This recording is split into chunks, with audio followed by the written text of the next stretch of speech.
आपातकाल लगा 25 जून 1975। 51 वर्ष उस बात को हो रहे हैं।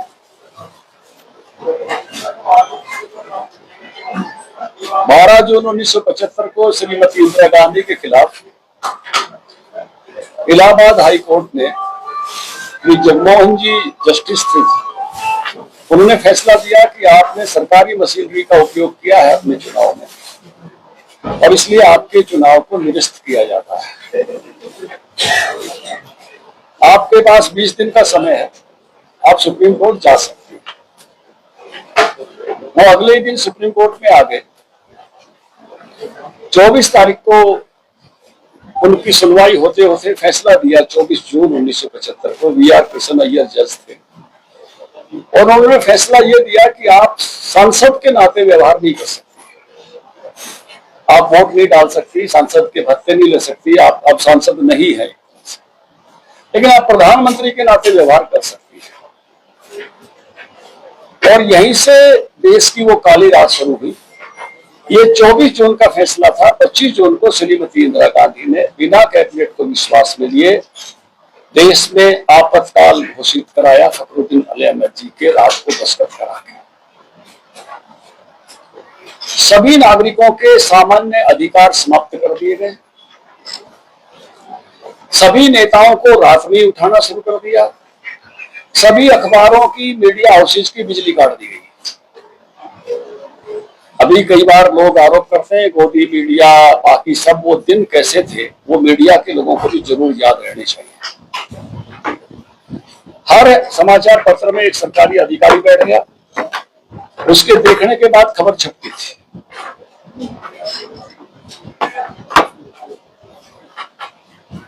इमरजेंसी लगाने के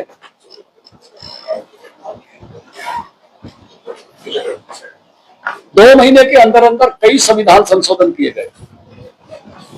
38वां संविधान संशोधन किया गया कि इमरजेंसी को कोर्ट में कोई चैलेंज नहीं कर सकता। राष्ट्रपति की इच्छा से इमरजेंसी लगी है, राष्ट्रपति की इच्छा की किसी कोर्ट में कोई व्याख्या नहीं हो सकती, यानी इमरजेंसी के खिलाफ देश में कोई कोर्ट में नहीं जा सकता। 39वां संविधान संशोधन लेके आए 8 अगस्त को, क्योंकि अगली तारीख VR कृष्ण अय्यर जी ने जो है 12 अगस्त की दी थी। 8 अगस्त को 39वां संविधान संशोधन लेके आए कि प्रधानमंत्री, राष्ट्रपति और उपराष्ट्रपति के चुनाव को कोई चैलेंज ही नहीं कर सकता। इसलिए जो 12 जून 75 को फैसला आया, वो फैसला ही एक तरह से निरस्त करने का संविधान संशोधन लेकर आए। और 9 अगस्त को, 8 अगस्त को लोकसभा में पास किया, 9 अगस्त को राज्यसभा में पास किया, 10 अगस्त को देश की आधी विधानसभाओं में पास किया, 11 अगस्त को संडे था, राष्ट्रपति के दस्तखत कराए और 12 अगस्त को तारीख थी। जज साहब बैठे देखते रहे, कोई कोर्ट गया नहीं, क्योंकि जाने की जरूरत का ही नियम बदल दिया गया कि अब इनके चुनाव को कोई चैलेंज ही नहीं कर सकता। जब देश भर में जगह जगह अवैध गिरफ्तारियों के खिलाफ केसेस चले, तो सारे केसेस को इकट्ठा करके सुप्रीम कोर्ट लाया गया। जबलपुर के एडीएम बनाम एक केस सबसे ज्यादा प्रसिद्ध हुआ, क्योंकि पहले नंबर पर वो केस था। 5 जजों की बेंच थी। मुद्दा यह था कि जिनको पकड़ लिया उनको कोर्ट में दिखाया जाए कि ये है, जिंदा है या नहीं है, बंदा है भी कि नहीं है। इसको बंदी प्रत्यक्षीकरण कहते हैं कि कोर्ट में बंदी को दिखाना, लोगों को दिखाना, कोर्ट को दिखाना, परिवार को दिखाना कि बंदा है, पकड़ा तो हुआ है। सरकार ने पली दी कि कोई दिखाने की जरूरत नहीं है। देश के इमरजेंसी में देश की ताकत, सरकार की ताकत इतनी बड़ी है, ये तर्क आया कि किसी को गोली भी मार दी जाए तो उसकी कोई सुनवाई की जरूरत नहीं है। और 4 जजों ने इस बात के पक्ष में फैसला दिया और एक जज ने इसके खिलाफ फैसला दिया, HR खन्ना। जैसे जगमोहन जी का इतिहास में नाम है, ऐसे ही देश के कानूनी इतिहास में सबसे बड़ा नाम HR खन्ना का है। वो चीफ जस्टिस बनने वाले थे। उस दिन अपने घर में बता के आए थे कि आज मैं जो फैसला देने जा रहा हूं, मैं चीफ जस्टिस नहीं बनूंगा। उन 4 जजों में से एक चीफ जस्टिस बने, लेकिन आज उन 4 जजों का नाम नहीं है। इतिहास में उस शख्स का नाम है जिसने कहा कि ये नैसर्गिक अधिकार है, प्राकृतिक अधिकार है, किसी व्यक्ति की स्वतंत्रता का दुनिया की कोई भी सरकार हनन नहीं कर सकती। और इस तरह से उसको अवैध बंदी बनाना और कोर्ट में केस होने के बाद भी बंदी प्रत्यक्षीकरण नहीं करना, ये गलत है। ये बहुत बड़ी लड़ाई थी जिसमें काली रात भी है, संघर्ष भी है और सवेरा भी है जो जनता पार्टी के रूप में हुआ था। आज पूरे देश भर में 100 बड़े बड़े स्थानों पर इस प्रकार के कार्यक्रम बड़े शहरों में हो रहे हैं, लेकिन बाकी नीचे भी बहुत सारे राज्यों में जिला स्तर पर, विधानसभा स्तर पर, मंडल स्तर पर ये काम जो है ये आयोजन किया जा रहा है। देश के सब प्रमुख नेता कहीं ना कहीं इसमें सहभागी हो रहे हैं। हमारा सौभाग्य है कि हमको राष्ट्रीय अध्यक्ष जी ने समय दिया है। इसके एक ऑल इंडिया लेवल पर कमेटी बनी है जिसका दायित्व मुझे सौंपा गया है इस काम के कोऑर्डिनेशन का, और प्रदेश में संजय भाटिया जी को जो अपने राज्य में कार्यक्रम होंगे उसका कोऑर्डिनेशन सौंपा गया है। तो रोहतक में बहुत सारे हमारे ऐसे बंदी जो उस समय बंदी बनाए गए थे, आदरणीय लाल कृष्ण अडवाणी जी, सिकंदर बख्श जी, जॉर्ज फर्नांडिस, ऐसे बहुत दिग्गज लोग रोहतक की जेल में रहे। इसलिए रोहतक का स्थान हमने उस नाते से चुना है। जो लोकतंत्र सेनानी आसपास के जिलों में 3 कार्यक्रम हो रहे हैं, एक पंचकुला जिसमें माननीय मुख्यमंत्री जी जाएंगे, एक फरीदाबाद में जिसमें माननीय मनोहर लाल जी जाएंगे। आसपास के जिलों में जो ऐसे लोकतंत्र के सेनानी अभी जीवित हैं, क्योंकि उस समय जेल जाना साधारण जेल जाना नहीं था, वापसी की उम्मीद ही नहीं। देश का चुनाव 71 के बाद 76 में होना था, 5 साल बाद। चुनाव कब होगा किसी को मालूम नहीं था, 77 में घोषित हुआ। सब चीजें उनके हाथों में थी और निर्णय भी सब उनके हाथों में थे, कहीं चैलेंज करने की पोजीशन ही नहीं थी। उस समय भी लोग सत्याग्रह कर करके जेलों में गए, जिनको ये पता था कि शायद वापसी हो या ना हो इसका कोई मालूम नहीं था। ऐसे महान लोग जिन्होंने लोकतंत्र की रक्षा के लिए उस समय आंदोलन किए, उनको लोकतंत्र के सत्याग्रह ही कहा गया है। उन सब का सम्मान जो जीवित है, उनके परिजनों का सम्मान जो जीवित नहीं है, वो भी इस कार्यक्रम का एक हिस्सा है। तो एक बहुत ही गरिमापूर्ण कार्यक्रम, और इस कार्यक्रम का महत्व ये है कि जो समाज अपने बुरे दिनों को भूल जाता है उसके बुरे दिन फिर से आ जाते हैं। ये कभी भी हम नहीं भूलें कि वो संविधान की हत्या का समय था, वो देश के लोकतंत्र का काला अध्याय है। जिन्होंने लाया था उनकी मानसिकता आज भी वैसी ही बची हुई है, क्योंकि आज भी देश की किसी भी संस्था में वो लोग विश्वास नहीं करते हैं। और उस समय भी संस्थाओं को धता बताकर उन्होंने ये काला अध्याय देश के उसमें जोड़ा था। हमारे बुजुर्गों से पूछेंगे आप, नसबंदी का जो उस समय जो दौर चला था, कोई आदमी कहीं मिल गया, सड़क पे मिल गया, बस में मिल गया, रेल में उतरते हुए मिल गया, हर तरह से जिस प्रकार से देश में उस समय की अफरा तफरी उत्पन्न की थी, वो पीढ़ी उस बात की साक्षी है। नई पीढ़ी को उस बात की जानकारी नहीं रहती है, तो इसलिए नई पीढ़ी के पास भी ये सारी जानकारी जाए। इसलिए इस अध्याय को हमेशा उस रूप में याद किया जाना, ये संघर्ष का समय था वो भी याद किया जाना चाहिए कि ऐसा भयंकर संघर्ष आए तो भी लोग लड़ते हैं, मादा दिखाते हैं लड़ने का। उस समय लोगों ने लड़ने का काम किया इस संघर्ष से, और बदल आखिर में ये एस्टेब्लिश किया यहाँ किसी व्यक्ति का राज नहीं है।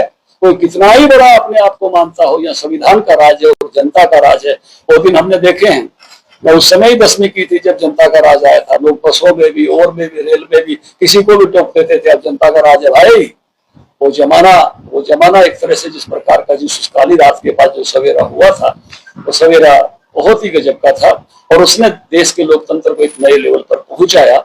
इसलिए ये कार्यक्रम बहुत ही महत्वपूर्ण है। मैं मीडिया के साथियों को भी निवेदन करूंगा कि इसको उतनी ही गरिमा और इसके इसी डायमंड के साथ इसको कवर करें, तो देश की नई पीढ़ी को एक संदेश इसका जाएगा।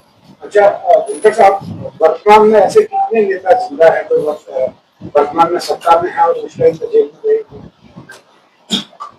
इंडिया में तो अडवाणी जी अभी हैं, और अभी सत्ता में तो वो पीढ़ी मुझे लगता है उस उम्र के हिसाब से अब उस उम्र के लोग नहीं है। जो उसकी बाद की इमरजेंसी में काम करने वालों में जेल में गए, ऐसा नहीं, जेल में तो नहीं गए मोदी जी, लेकिन मोदी जी उस समय जिसको ये कहते हैं कि राष्ट्रीय स्वयं संघ के प्रचारक थे, और तय था कि जेल में आपको नहीं जाना है और उस प्रकार से काम करना है जो है उसमें रहते हुए, जो है एक तरह से बिना सरकार के निगाह में आते हुए रहते हुए। और बहुत गजब की बात है कि उस समय वो सरदार वेश में भी रहे, उनकी सरदार वेश की कोई फोटोएं हैं, उस जमाने में सिख दृष्टि की उस प्रकार की उनके फोटोएं हैं। तो वो उस जमाने में बहुत बड़ी संख्या ऐसी थी जिनको दायित्व उस समय दिया गया था कि आपने गिरफ्तार नहीं होना है, और गिरफ्तार नहीं होते हुए उस नाते से आपने जो है काम करना है, इन सबको सत्याग्रह के लिए भेजना है, जोड़ना है। जो लोग सत्याग्रह में चले गए हैं उनके परिवारों की बात पीछे से देखरेख करने, क्योंकि आर्थिक व्यवस्थाएं भी बहुत साधारण स्तर की थी परिवारों में, तो कोई जनसंघ उस समय शासन में नहीं आया था, तो उस नाते से उन परिवारों की रोटी भी चलती रहे उसकी भी चिंता करनी थी। और लाखों की संख्या में जो गए, जेपी मूवमेंट खड़ा हुआ। जेपी मूवमेंट को मुझे ये कहने में कोई एतराज नहीं है कि जेपी मूवमेंट भी वास्तव में उसमें जो बहुत बड़ी छात्र संगठन कोई लगे तो विद्यार्थी परिषद के.एन. गोविंदाचार्य, राम माधव राय, इनका बहुत बड़ा योगदान, उनका बहुत बड़ा कंट्रीब्यूशन था। राष्ट्रीय स्वयंसेवक संघ का बहुत बड़ा कंट्रीब्यूशन था, जनसंघ का बहुत बड़ा कंट्रीब्यूशन था। और सबसे बड़ी बात मैं ये मानता हूं कि जो हम कहते हैं ना देश पहले, जनसंघ ने जनता पार्टी में अपना विलय ही कर दिया था, अपनी पार्टी का अस्तित्व खत्म करके जनता पार्टी में शामिल हो गए थे देश हित के लिए। तो ये एक बहुत बड़ा जो है उस समय कहूंगा तो वो पीढ़ी जो उस समय एक तरह से युवा, आज 51 साल हो रहे हैं, जो 25-30 साल के थे तो वो उससे ऊपर के हैं। तो उसमें से जो है जीवित हम आसपास के जिलों में उनकी एक सूची हमने ली है, सबको यहाँ बुलाने वाले हैं। और प्रधानमंत्री जी का योगदान उस समय का बहुत महत्वपूर्ण योगदान गुजरात में भी और उत्तर भारत में भी उस नाते से था, तो हम उसके लिए गौरवान्वित भी हैं उनके उस कंट्रीब्यूशन के लिए। इंदिरा गांधी के अलावा दो शख्स ऐसे थे, एक संजय गांधी और एक चौधरी बंसीलाल, उनके परिवार के लोग आज भारतीय जनता पार्टी में, आप किस नजरिए से देखते हैं? देखिए, जब किसी को ध्यान में आता है और रियलाइजेशन के साथ जब वो किसी ठीक विचार के साथ जुड़ते हैं तो ये परिवर्तन सदैव इस तरह के परिवर्तन होते हैं, हुए। खुद बंसीलाल जी भी जो है हमारे साथ सरकार में आ गए थे और सब विषय को समझते, जब उनको ध्यान में आया कांग्रेस छोड़कर, उस मानसिकता को छोड़कर भारतीय जनता पार्टी के साथ वो साझा सरकार में थे। उन्हीं लोगों ने क्रांति जी देश को बड़ा लाभ किया और वही लोग भारतीय जनता पार्टी के भाजपा ही कहलाते हैं। देखिए, लोकतंत्र में मानस परिवर्तन, लोकतंत्र का सौंदर्य यही है। लोकतंत्र का सौंदर्य ये है कि हृदय परिवर्तन, मानस परिवर्तन जब इस प्रकार का होता है, रियलाइजेशन होता है। क्योंकि राजतंत्र में क्या होता था, हत्या के बाद शासन होता था, लोगों की हत्याएं की जाती थी।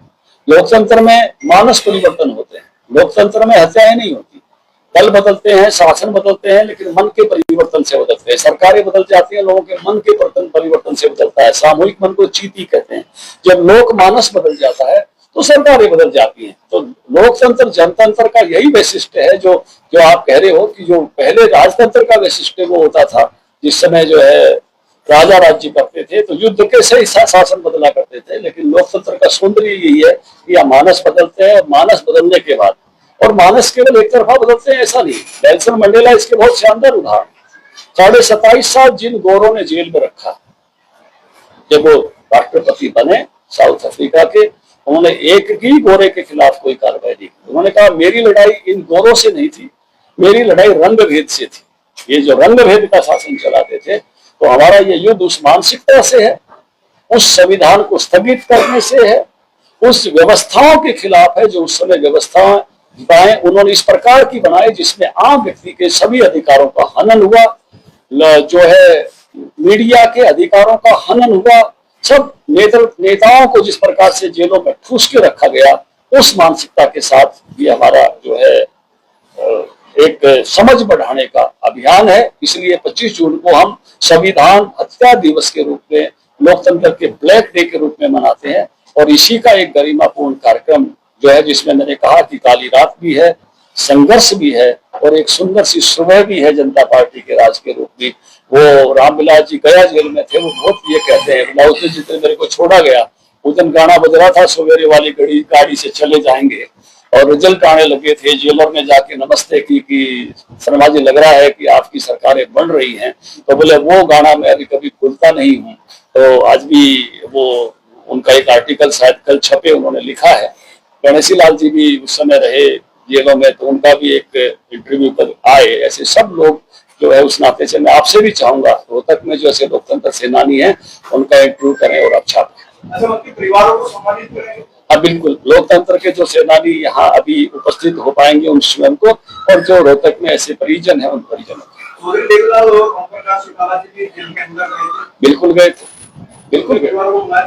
नहीं, यहाँ आसपास के लोकतंत्र के सेनानियों का या रोहतक के आसपास के लोगों को वहां बुलाया है, और जो पंचकुला के आसपास के वहां बुलाए हैं, फरीदाबाद के आसपास के वहां बुलाए हैं, और जहां जहां जो कार्यक्रम पे उस तरह होंगे तो सबके लिए है ये, कोई इसमें वो भेदभाव नहीं है। लोकतंत्र में सबने मिलकर लड़ाई की थी, इसमें कोई उस प्रकार का भेद नहीं है। उस समय सबने मिलकर ही जनता पार्टी का शासन लाया था। राष्ट्र की भावना से देखिए, दलीय भावना से मत देखिए। कांग्रेस के नेता तो ये कह रहे हैं कि बेरोजगारी, भ्रष्टाचार और महंगाई को भुलाने के लिए इस तरह के मुद्दे। देखिए, वो पर्दा गिराएंगे, वो उनके पाप है, उस काली रात को वो देखना नहीं चाहते, उन नसबंदियों को वो याद नहीं कराना चाहते जब लोग खेतों में जाके छुप जाते थे। मुझे याद है स्कूल की दीवार फांद के हम बच्चे लोग जाते थे, हम तक भी ये भय व्याप्त किया गया था नौजवानों में उस समय कि स्कूल में आने वाले बच्चों के भी एडी में सुई लगाएंगे। वो जमाना आप समझ नहीं सकते, जो उस पीढ़ी के लोग नहीं है। उस पीढ़ी में जिसने उसको भुगता है वो पीढ़ी उसको समझती है।